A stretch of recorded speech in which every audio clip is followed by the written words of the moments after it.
बिस्मिल्लाहिर्रहमानिर्रहीम। इक़रा बिस्मि रब्बिकल्लज़ी ख़लक़ ख़लक़ल इंसान मिन अलक़।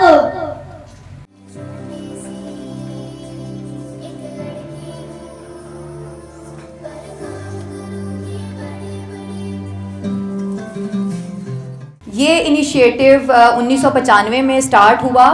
जैसे कि शुरू में भी हमारे साथियों ने बताया कि एक बच्चे के साथ ये पहला कदम स्टार्ट हुआ और आज माशाल्लाह हमारे पास 10 स्कूल हैं। इस्लामाबाद की अनसर्व्ड मार्जिनलाइज्ड कम्युनिटीज़, वो आबादियाँ जहाँ पे बहुत सी बुनियादी सहूलियात का भी फुकदान है, तालीम तो बहुत दूर की बात है कि वहाँ पर लोगों की, वहाँ के रिहायशियों की वो होगी प्रायोरिटी होगी या फिर वहाँ पे उनको मौके दिए गए होंगे। ये वो आबादियाँ हैं कि जो कि कहने को तो इस्लामाबाद का हिस्सा हैं, लेकिन साफ़ पानी पीने के लिए पानी मौजूद नहीं है, खाने के लिए उनके पास मौजू अशिया नहीं है और रोज़गार के मौके की भी कमी है। ऐसी आबादियों को देखते हुए ये इनिशिएटिव स्टार्ट किया गया और हमारा मकसद ये था कि वो बच्चे जो कि किसी भी वजह से, किसी भी सहूलत की फुकदान की वजह से, चाहे उनके अपने बुनियादी दस्तावेज़ात हैं, डॉक्यूमेंटेशन है कि जिसकी वजह से वो स्कूल तक नहीं पहुंच पाते, या उनके वालदैन की ये तरजीह में ही नहीं है, उनको अवेयरनेस और आगाही नहीं है कि वो बच्चों को तालीम की तरफ लेकर आएँ, उनको बजाय हम बार बार ये कहें कि आप स्कूल में बच्चों को भेजें, हमने अपना स्कूल उनकी कम्युनिटी में लेकर आ गए, वहीं पर बना दिया ताकि उनको वो सहूलत, वो रसाई मिल सके तालीम तक और वो वहाँ पे बहुत आसानी से अपने बच्चों को तालीम के ज़ेवर से आरास्ता कर सकें। अब ये हमारे जो 10 स्कूल हैं, ये शेड स्कूल हैं। ये इंफ्रास्ट्रक्चर एक मोबाइल इंफ्रास्ट्रक्चर है कि अगर, चूँकि ये आबादियाँ यहाँ पे परमानेंट नहीं हैं, ये किसी भी सूरत हाल में यहाँ से मुंतकिल हो सकती हैं, कहीं और जाके शिफ्ट हो सकती हैं, आबाद हो सकती हैं, तो उस सूरत में हमारे लिए एक थोड़ी सी आसानी है कि हम स्कूल को बंद नहीं कर देते, बल्कि अपने तमाम इंफ्रास्ट्रक्चर को वहाँ ले जाते हैं और वहीं पर अपना तालीम का सिलसिला शुरू कर देते हैं और किसी किस्म की कोई रुकावट नहीं आती है। मैं छोटी सी एक लड़की हूँ,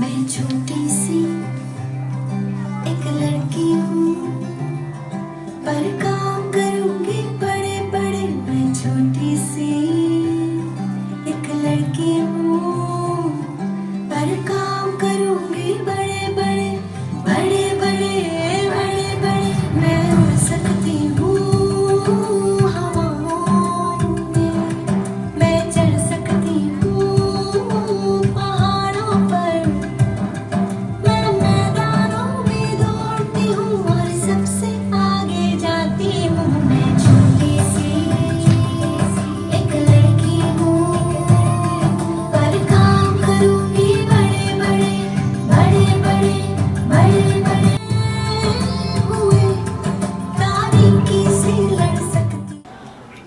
मेरा नाम आसिया ख़ान है और मैं पहली किरण स्कूल नंबर 2 की एलुमनाई स्टूडेंट हूँ और मेरा जो है पहली किरण से 2000 से मैं पहली किरण के साथ हूँ, यानी कि पिछले 22 ईयर्स से मेरा ताल्लुक़ है PKSS से।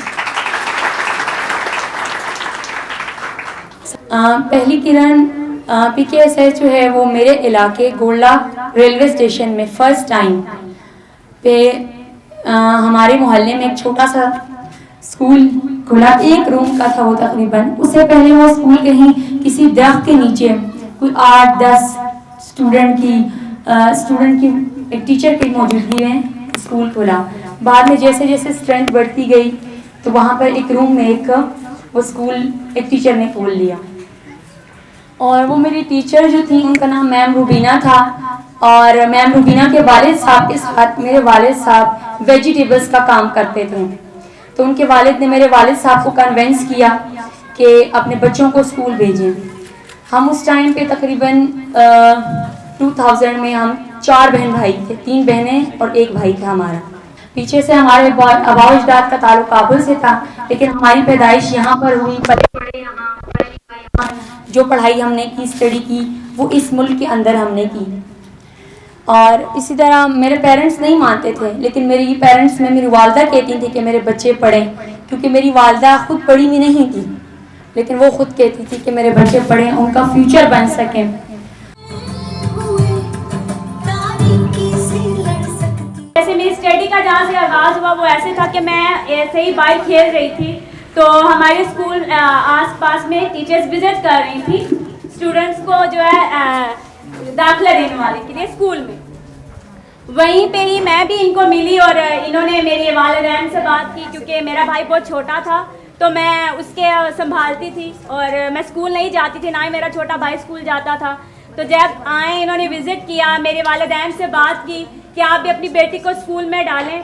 फिर इसी तरह से मेरी तालीम का जो है सिलसिला जारी हो गया और इसी तरह से मैं पढ़ती गई। मैंने पहली किरण स्कूल नंबर 5 से ही 5वीं पास की है और 8वीं जो है पहली किरण 8 से 5 जो है मैंने पास की है। मेरे लिए बहुत फख्र की बात है कि मैं पहली किरण का हिस्सा हूँ और आज मैं जिस भी मुकाम पे हूँ वो पहली किरण की ही वजह से हूँ। पर काम करूंगी बड़े बड़े। बचपन से मैं कहानी सुनती चली आ रही हूँ। मैंने अपने बच्चों को भी ये कहानी सुनाई, गालिबन शायद आप लोगों को पहले भी सुनाई होगी। और आज यहाँ बच्चे भी बैठे हैं, कुछ उनको भी मैं बताना चाहती हूँ।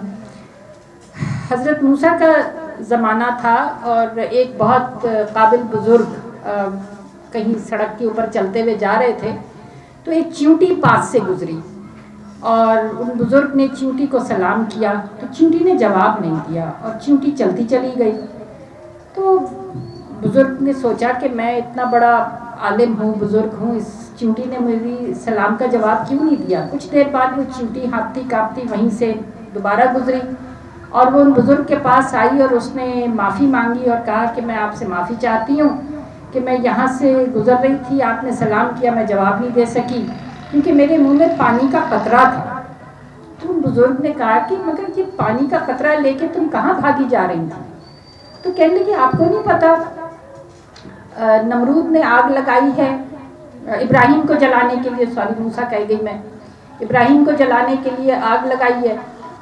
तो उसने कहा कि अच्छा तो तुम क्या करती, ये पानी का कतरा लेके तुम क्या करने जा रही थी। तो कहने लगी मैं आग बुझाने जा रही थी। तो कहने लगे तुम इतनी सी चींटी, तुम्हारे मुंह में इतना सा कतरा, तुम क्या उसकी आग बुझाओगी। कहने लगी नहीं, मुझे ये तो पता है कि ये आग बुझेगी नहीं मेरे कतरे से, मगर ये ज़रूर है कि कहीं लिख दिया जाएगा कि मैंने अल्लाह के नबी को बचाने की कोशिश की। और आप लोग जो कुछ कर रहे हैं, आप एक पूरी कौम को बचाने की कोशिश कर रहे हैं।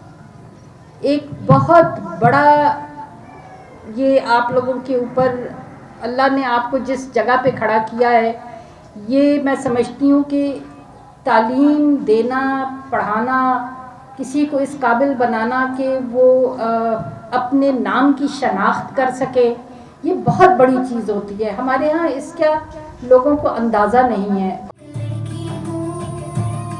पर काम करूंगी बड़े बड़े बड़े बड़े बड़े बड़े। यहाँ इस प्रोग्राम में आने के बाद मुझे एक ऐसा एहसास हुआ है जो मैंने शायद अपनी पूरी ज़िंदगी में ना महसूस किया हो। एक ऐसा कारनामा जो आज के दौर में सबसे ज़्यादा ज़रूरी है और अहम है, और जो चीज़ मैंने बड़े बड़े जो प्रोफेशनल इंस्टीट्यूट्स हैं, बीगन हाउस है, सिटी फोबल्स हैं, उनमें वो जो चीज़ नहीं देखी और बड़े बड़े प्रोफेशनल इंस्टीट्यूट में नहीं देखी, वो मैं हैरान था कि मैं जहाँ जा रहा हूँ कि वहाँ पे क्या मैं करूँगा कि ये कच्ची आबादी है, यहाँ पे ना कुछ सड़क है, ना गली है, ना कुछ पता है, ना एड्रेस है, और यहाँ पे पहुँचना मुश्किल है। तो why should I go there. मैं ये सोचता रहा यहाँ पे आने तक कि मैं वहाँ जाके क्या करूँगा, मुझे क्या मिलेगा। और ये जब मैं यहाँ पहुँचा कच्ची आबादी में, तो मैं आई वॉज अमेज्ड कि यार यहाँ पे ये झुग्गियाँ हैं और ये हट्स हैं और यहाँ पे गंदगी है एवरीवेयर, तो क्या होगा ये, why I am going there. लेकिन मैंने प्रोग्राम अटेंड किया तो यकीन करें कि मैंने जैसे मेरी आंखें खुल गई हूं कि आपने गुदड़ियों में से लाल तलाश किए हैं। एक big round of applause for पहली ग्रेड स्कूल। हमारा आया था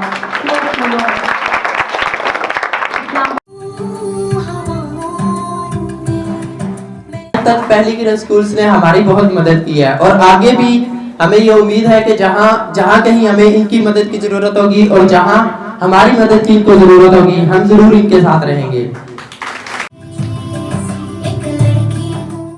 Now I want to really thank the people who are behind this, and these are the teachers who stay here and who stand here for 4 hours, 6 hours, 8 hours, in rain, in sunshine, in winter, and this is all the infrastructure we have. So I want to have all the teachers stand up. Let's all the teachers stand up. And just look behind you. Everybody should look behind them and see these are the people जिसके बारे में mister ग्रामी ने कहा था कि ये लोग फरिश्ते हैं. These are the people who actually work for us. You are the thread and you create the fabric. जिस नामसाद हालात में पढ़ते हैं उनकी हिम्मत का मैं जवाब देता हूँ. और जो टीचर पढ़ाते हैं आपने यहाँ पे हक की बात की. हमारा कॉन्स्टिट्यूशन गारंटी करता है बच्चों की तालीम का. तो ये बहाना कि चूँकि कोट अनकोट कच्ची आबादी है इसलिए स्कूल नहीं बन सकता, तो इसके हम प्रोटेस्ट करता हूँ. मैं ज़ाती तौर पर हमें प्रोटेस्ट करते रहना चाहिए. ये इनका हक है बच्चों का कि हुकूमत इनको तालीम करे. हमें बड़ी खुशी है कि हम इनकी मदद करते हैं. लेकिन बहरहाल ये हक है और ये हक वॉइस होना चाहिए. नाराज़ नहीं होना चाहिए लेकिन वॉइस होना चाहिए कि जी यहाँ पे स्कूल बनना चाहिए सरकारी. ये बात नाकाबिल, अगर ये उनके रेगुलेशंस के बाहर है आबादी तो इसका ये मतलब कि बच्चों का हक खत्म हो गया. बच्चों का कोई कसूर नहीं है. और ये इस सदी में भी तकरीबन 25 साल गुजरने वाले हैं और आज भी हम वही बातें कर रहे हैं जी. Out of school children, low learning outcome, और हम इससे आगे निकल ही नहीं पाते.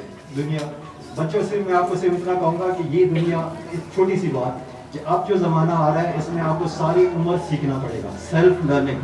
तो लिटरेसी का सिर्फ एक फ़ायदा ये है कि हम आपको किताब पढ़ना सिखा दें, बाकी आपने सारी उम्र पढ़ते रहना है, सीखते रहना है. अगर आप नहीं सीखेंगे तो इस दुनिया में आप पीछे रह जाएंगे.